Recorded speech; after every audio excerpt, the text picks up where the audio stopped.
السلام عليكم. اليوم راح نحضر معاكم قريصات سردينه بلا صوص حمراء. لا تنساو الجيم ومتابعه للمزيد من الوصفات ونمر لطريقه التحضير.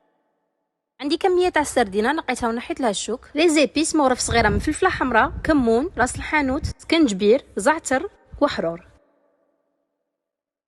الملح والسنه تاع الثوم، حبه بصل مكرمله، مرصو تاع الخبز شمختها وعصرتها مليح من الماء، كميه تاع المعدنوس مقطع خلطهم مليح بيدي. نبدا نشكل فيهم خبيزات ونرمضهم في لاشابلور.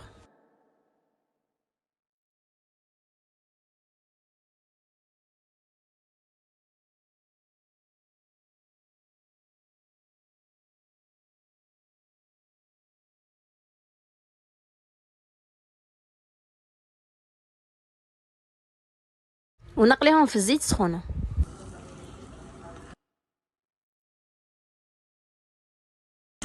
نحضروا لاصوص. في مقله نحط كميه تاع الزيت، فص تاع الثوم كبير، نقليه مليح، نضيف له مغرف كبيره طماطم مصبره، مغرف صغيره حرور، كمون والملح، نقليهم شويه، نضيف لهم جوج حبات طماطيس مطحونين، نقليها مليح، بعدها نضيف لها الماء، نقصلها ونخليها طيب.